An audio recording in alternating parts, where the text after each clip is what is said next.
Hello दोस्तों, स्वागत है आपका एक बार फिर से आपके अपने YouTube channel step next step पर। दोस्तों अपन पढ़ रहे थे NCERT class 12th drawing subject और जिसका अध्याय नंबर 3 अपन डिस्कस कर रहे थे।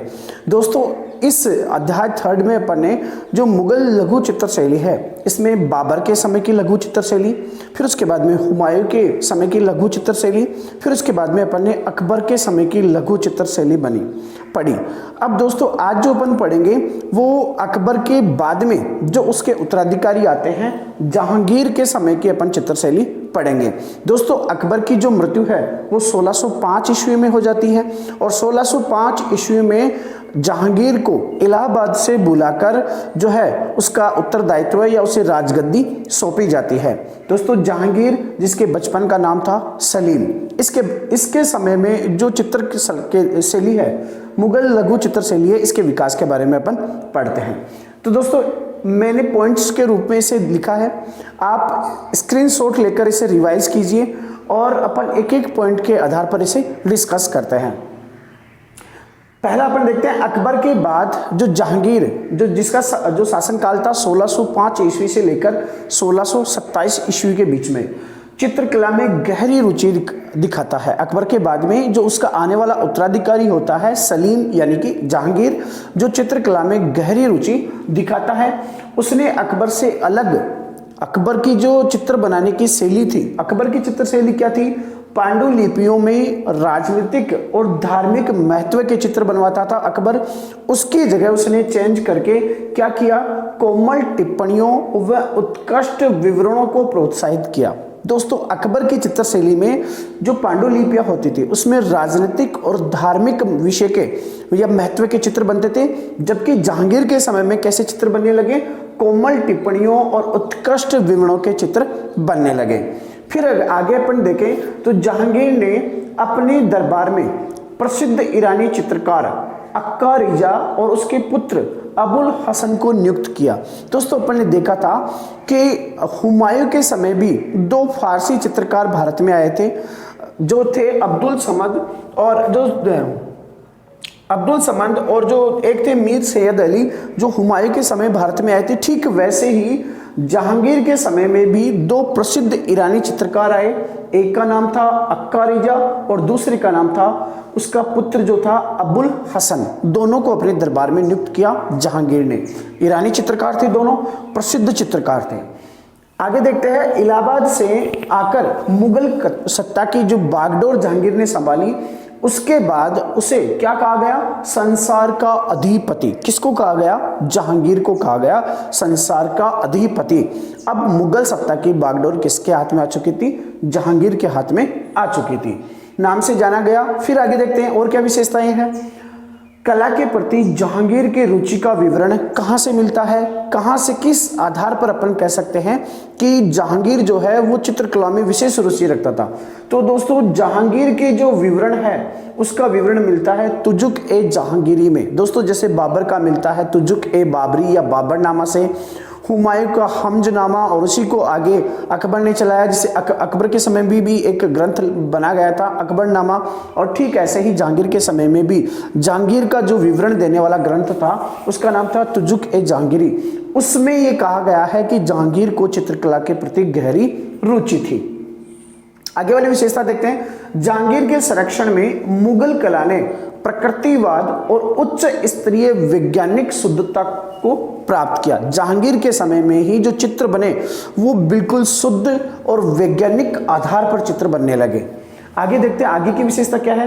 अकबर की कार्यशाला में जो जहांगीर से पहले था, जहांगीर का पापा था, तो अकबर की कार्यशाला में समूह कलाकारों की कृतियों यानी कि जो कलाकार थे वो एक समूह के रूप में चित्र बनाते थे। सब कलाकार मिलकर एक पेंटिंग का निर्माण करते थे। उसके स्थान पर जहांगीर के समय में क्या होने लगा, एक कलाकार के द्वारा निर्मित आकृतियों को प्राथमिकता दी गई। 2 चीजों में अलग हो गया है दोस्तों, अकबर के समय और जहांगीर के समय चित्रकला 2 विषय में अलग हो गई। एक विषय क्या था कि इसमें अकबर के समय राजनीति और धार्मिक विषयों के चित्र बनते थे, राजनीतिक और धार्मिक महत्व के चित्र बनते थे, जबकि जहांगीर के समय कोमल टिप्पणियों और उत्कृष्ट विवरणों का चित्रांकन किया जाता था। दूसरा अंतर क्या है कि अकबर के कार्यशाला में जो कलाकार होते थे वो समूह के रूप में काम करते थे, जबकि जहांगीर की जो कार्यशाला थी उसमें एकल कलाकार यानी कि एक कलाकार एक पेंटिंग को प्राथमिकता दी गई। आगे पर देखते हैं, जहांगीर के समय में ही मुरक्का के जो व्यक्तिगत चित्र थे, मुरक्का कौन है दोस्तों? चित्रकार। उसके जो व्यक्तिगत चित्र बनाए गए थे वो उसी समय प्रसिद्ध हुए थे, जहांगीर के शासनकाल के समय ही। आगे पर देखते हैं, इस काल में चित्रों के जो हाशिए होते हैं दोस्तों, चित्रों के हाशिए का मतलब क्या होता है? जैसे ये पेंटिंग बनाई गई है यहाँ पर, और जो पेंटिंग बनाई जाती है, देखिए हाशिया क्या होता है। जैसे मान लीजिए ये आपका कोई पन्ना है या पेज है, इस पर पेंटिंग बनाई जा रही है और यहाँ पर क्या बनाया जा रहा है? इसके अंदर चित्र बनाया जा रहा है, तो चारों तरफ ये जो खाली जगह रह जाती है, यानी कि अपनी नोटबुक होती है उसमें भी क्या होता है? एक पार्ट हाशिया का छोड़ा जाता है ऊपर और साइड में। तो जो हाशिया होता है वहां पर सुनहरी रंगों से यानी कि स्वर्ण रंगों से, सोने के रंगों से पशु पक्षियों और मानव के द्वारा या वनस्पति आदि को अलंकृत किया जाता था। उस चित्र को, चित्र मुख्य भाग में होता था, चारों तरफ हाशिया होता था और उस हाशिए में सोने के रंगों से वनस्पति और पशु पक्षियों के चित्र बनाकर उस चित्र की शोभा बढ़ाई जाती थी, उसे अलंकृत किया जाता था। आगे पर देखें, अकबर के समय जो चित्र बनते थे उनमें दृश्य चित्र, कहानियां, और हमने देखा कि हमजनामा कहानी के सबसे ज्यादा चित्र बने थे और अकबर उन्हें बहुत ज्यादा पसंद भी करता था। तो अकबर के समय दृश्य चित्र, कहानियां आदि के चित्र बने और उन्हीं ही चित्रों को या उन्हीं के स्थान पर महीन व शुद्धता यानी कि बहुत बारीकी से और बहुत शुद्धता पूर्वक दरबारी दृश्य, शाही व्यक्तियों के चित्र, पशु पक्षियों के चित्र आदि ने उस अकबर की चित्रकला को पीछे छोड़ा। तो दोस्तों, अकबर के समय जो चित्र बनते थे वही चित्र जहांगीर के समय और बेटर क्वालिटी में बनने लगे। यूरोपीय लोग जो जहांगीर के दरबार में आते थे दोस्तों, उस टाइम पे अंग्रेज भी आ चुके थे भारत में, तो जो यूरोपीय लोग आते थे और जहांगीर के दरबार में आते थे वो जहांगीर के लिए कुछ गिफ्ट लेके आते थे, कुछ उपहार लेके आते थे, और उपहार स्वरूप वो क्या लेके आते थे? चित्र और बहुत सारी सजावटी वस्तुएं लेके आते थे और वो जहांगीर को भेंट देते थे। अंग्रेजों के ताज के संपर्क में आने पर दोस्तों, यूरोपीय लोग भारत में आए, भारत में आने पर जहांगीर से उनकी मुलाकात हुई। जहांगीर के दरबार में जो भी यूरोपीय जाता वो जहांगीर को एक गिफ्ट लेके जाता, उसमें चित्र वगैरह, सजावटी वस्तुएं वगैरह होती थी। बाद में देखिए अपन, तो अंग्रेजों के ताज से संपर्क में आ गया जहांगीर, और जैसे ही अंग्रेजों के ताज से संपर्क में आया उसका आकर्षक है वो यूरोपीय कार्यशालाओं की ओर बढ़ने लगा, और अपनी कार्यशाला में यूरोपीय शैली की रुचि बढ़ने पर उसने अपने कार्यशाला में प्रसिद्ध धार्मिक ग्रंथों के विषयों पर बहुत सारे चित्र भी बनवाए। जैसे ही यूरोपीय जो ताज है, अंग्रेजों को जो ताज है उसके संपर्क में जहांगीर आया तो वो यूरोपीय शैली से बहुत ज़्यादा प्रभावित हुआ, और यूरोपीय शैली से प्रभावित होकर जो यूरोपियों का जो धर्म है, ईसाई, क्रिश्चियन, उससे संबंधित बहुत सारे चित्र भी जहांगीर ने बनवाए। आगे पर देखें तो यूरोपीय चित्रकारों ने भारत के कलात्मक प्रदर्शन को देखते हुए, अब बात करते हैं अपन यूरोपीय चित्रकारों की, तो भारतीय कलात्मक प्रदर्शन को देखते हुए उन्होंने भारतीय ईरानी जो शैली जो पहले से चल रही थी उस शैली को अपनाया। भारतीय ईरानी शैली कब से चल रही थी दोस्तों? भारतीय ईरानी शैली, क्योंकि यहाँ पर देखो, आप देखिए ईरानी चित्रकार अक्का रिजा व उसके पुत्र अबुल हसन को जो जहांगीर है वो अपने दरबार में लाया था। तो ये जो ईरानी चित्रकार है, इन ईरानी चित्रकारों ने चित्र बनाए। तो ईरानी चित्रकारों ने जब चित्र बनाए तो उनके चित्रों में अपने देश का जो स्वदेशी चित्र है या स्वदेशी जो कला है वो भी दिखाई देने लगी। तो कुल मिला के उस समय पर जो चित्रकला पनप चुकी थी वो कौन सी थी? मिक्स चित्रकला थी। कौन कौन सी? भारतीय और ईरानी मिक्स रूप में चल रही थी। जब यूरोपीय आए और यूरोपियों ने भारतीय प्रदर्शन को देखा, कला प्रदर्शन को देखा, तो वो भी इस भारतीय और ईरानी चित्र शैली के अनुरूप चलने लगे। इस तरीके से लास्ट में जाते जाते क्या हुआ कि मुगल जो कलाकार थे उनकी चित्र शैली को उन्होंने आत्मसात किया, किन्होंने, यूरोपीय चित्रशैली को भी, यानी कि कुल मिला के तीनों चित्रशैलियां मिक्स हो गई। कौन कौन सी? एक तो स्वदेशी अपने भारतीय, दूसरी फारसी या ईरानी, और तीसरी यूरोपीय। अपन कह सकते हैं फारसी या ईरानी। तो इस तरीके से तीन चित्रशैली थी वो मिक्स हो गई और एक मिश्रित जो चित्रशैली है वो अपने सामने आने लगी।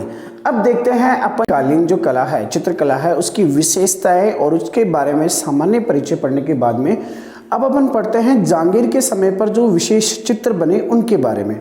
तो दोस्तों जहांगीर के समय में मुख्य रूप से तीन प्रसिद्ध चित्र बने। वो कौन कौन से थे? एक था तुजुक ए, जो जहांगीर में जहांगीर दरबार में, दोस्तों मैंने इसका नाम लिख देता हूं यहां पर, क्या है? जहांगीर दरबार में। पहले चित्र का क्या नाम है? जहांगीर दरबार में। दूसरा चित्र क्या है? जहांगीर का सपना। और तीसरा चित्र कौन सा है? जहांगीर समय बताने वाले यंत्र पर बैठा है। इस प्रकार के ये जो तीन चित्र है ये सबसे ज्यादा प्रसिद्ध चित्र बने। पहला अपन देखते हैं जहांगीर दरबार में। दोस्तों ये जो चित्र है ये जहांगीर की जो खता थी, जो लिखी गई थी जहांगीरनामा 1620 में, उस खता में ये चित्र मुख्य रूप से चित्रित किया गया है। और उस खता के सभी चित्रों में मुख्य प्रसिद्ध चित्र कौन सा है? यही है। चित्र का नाम क्या है? जहांगीर दरबार में। देखते हैं इस चित्र के बारे में है क्या। अबुल हसन व मनोहर दोनों चित्रकार, कौन कौन से? अबुल हसन व मनोहर द्वारा तुजुक ए जहांगीरी, यानी कि जहांगीरनामा, यानी जिसमें जहांगीर की खता है, विवरण है, उस तुजुक ए जहांगीरी में चित्रित चित्र जिसका नाम है चित्र का जहांगीर दरबार में, एक श्रेष्ठ चित्र है जिसके उस चित्र के सेंटर में, केंद्र में कौन है? जहांगीर है और उसके दाईं तरफ कौन है? खुर्रम है। दोस्तों ऐसा चित्र है, चित्र का नाम क्या है? जहांगीर दरबार में। इस चित्र के सेंटर में कौन है? खुद जहांगीर है। ये जहांगीर खड़ा है और इस जहांगीर के दाईं साइड में, यानी कि इस साइड में अगर अपन चित्र की दृष्टि से देखेंगे तो दाईं साइड में कौन है? खुर्रम है। खुर्रम कौन दोस्तों? शाहजहां। कौन? शाहजहां, जो जहांगीर का पुत्र था, जिसका बचपन का नाम था खुर्रम। तो दाईं ओर खुर्रम खड़ा है जो शाहजहां का पुत्र, और मुमताज, बेगम मुमताज और शाहजहां का पुत्र है खुर्रम, वो खड़ा है। और क्या है देखो, जो खुर्रम हाथ बांधे हुए सेवा में खड़ा है, जो मुमताज का पुत्र सूजा से गिरा हुआ है, और ये खुर्रम किससे गिरा हुआ है? सूजा से। आगे दोस्तों आगे देखते हैं। चित्र में सभी दरबारी अपने पद के अनुसार खड़े हुए हैं। चित्र में और भी बहुत सारे दरबारी हैं जो अपने पद के अनुसार सभी खड़े हैं। दरबारी के दर्शकों में जो दर्शक है उसमें एक ईसाई पादरी भी खड़ा है, जिसका नाम क्या है? फादर कोर्सी। क्या नाम है दोस्तों? फादर कोर्सी, वो भी खड़ा है। हाथी और घोड़े इस घटना के उत्सवी महत्व को बढ़ा रहे हैं। आगे अपन देखते हैं दूसरा चित्र, जहांगीर का सपना। दोस्तों जहांगीर को एक सपने के रूप में एक चित्र बनाया गया है। और जहांगीर का सपना क्या था कि यह जहांगीर जो है वो कांधार के राजा शाह अब्बास से मिलता है और कांधार पर विजय प्राप्त कर लेता है। यानी कि कांधार जिसे जहांगीर बहुत ज़्यादा प्रेम करता था, उसको अपने सपने में देखता है और उसी पर एक चित्र बनवाता है। यह चित्र अबुल हसन के द्वारा बनाया गया। कब बनाया गया? 1618 से लेकर 1622 के बीच में। उस चित्र में देखो क्या बनाया गया, उसे नादिर अल जमन, यानी कि कौन से चित्र को? जहांगीर के सपने को क्या उपाधि दी गई? नादिर अल जमन, यानी कि इस युग का आश्चर्य। इस चित्र को संज्ञा दी गई थी इस युग का आश्चर्य। चित्र का क्या नाम था? जहांगीर का सपना। यह चित्र बनाया गया किसके द्वारा था? अबुल हसन के द्वारा। यह चित्र सम्राट के सपनों को बताता है, जिसमें वह अपने दुश्मन कांधार के शासक शाह अब्बास से मिलता है, जो कांधार प्रांत का था। आगे देखते हैं और क्या है। इस चित्र में जहांगीर ने शाह को गले लगाए हुए हैं। दोनों क्या है? जहांगीर और जो शाहजहां है। देखो अगर अपन देखें इस चित्र को तो जहांगीर, ये मान लीजिए आपका ये चित्र है, जहांगीर का सपना, इसमें दोनों के दोनों क्या है, एक ग्लोब पर खड़े हैं। ये दोनों खड़े हैं, एक जहांगीर है और एक क्या है, शाहजहां है। दोनों एक दूसरे को गले लगाए हुए हैं, है ना। और जहांगीर और शाहजहां के नीचे दो जानवर शांत रूप से बैठे हुए हैं। जिस जानवर यानी कि जहां पे शाह है ना, शाह अब्बास है, वहां पर जो जानवर है वो तो है भेड़, और जहां पे जहांगीर है, जहांगीर के नीचे जो जानवर है वो है शेर।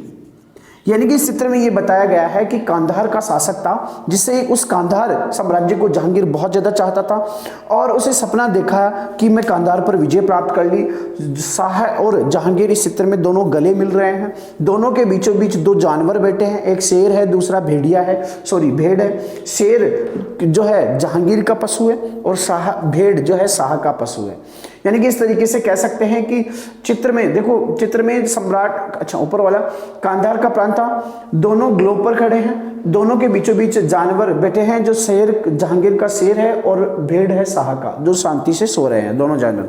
तीसरा चित्र आता है, जहांगीर समय बताने वाले यंत्र पर बैठा है। ये दोस्तों क्या है, चित्र का नाम है, क्या नाम है, जहांगीर समय बताने वाले यंत्र पर बैठा है।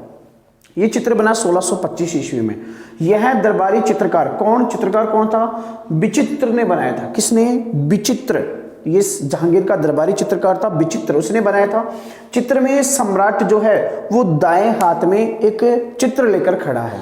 इस चित्र में जो दर्शाया गया है, उस सम्राट को दाएं हाथ में एक दूसरा चित्र लिए हुए दिखाया गया है, यानी चित्र के अंदर चित्र है। फिर देखो आगे क्या है, उसके इस चित्र में ऊपर और नीचे फारसी भाषा में कुछ लिखा हुआ है, जिसका मतलब ये होता है कि इस संसार के सभी शाह उसके सामने खड़े हो सकते हैं। किसके सामने, जहांगीर के सामने, क्योंकि जहांगीर संसार के दरवेशों को प्राथमिकता देता है। देखो दोबारा से, फारसी भाषा में कुछ लिखा हुआ है, जिसका मतलब क्या है कि इस संसार के जितने भी शाह है वो जहांगीर के सामने खड़े हो सकते हैं। क्यों, क्योंकि जहांगीर संसार के सभी दरवेशों को क्या करता है, प्राथमिकता देता है। तो इस तरीके से ये जहांगीर के तीन प्रमुख चित्र हुए। पहला था जहांगीर दरबार में, दूसरा था जहांगीर का सपना, और तीसरा चित्र था जहांगीर समय बताने वाले यंत्र पर बैठा है। तो दोस्तों जहांगीर दरबार में जो चित्र था वो कहाँ से लिया गया है, तुजुक ए जहांगीरी या जिसे जहांगीरनामा भी कहते हैं। तो दोस्तों आज अपन ने पढ़ा जहांगीर के समय में मुगल लघु चित्रशैली के बारे में। आई होप आपको अच्छी तरह समझ में आया होगा। अगर आपको समझ में आ रहा है, आप ठीक तरीके से पढ़ पा रहे हैं, तो प्लीज़ कृपया करके अपने दोस्तों के साथ भी इसे शेयर करें, वो भी पढ़ने में उनको भी सहायता मिले। और कमेंट करके ज़रूर बताएं कि आपको ये सब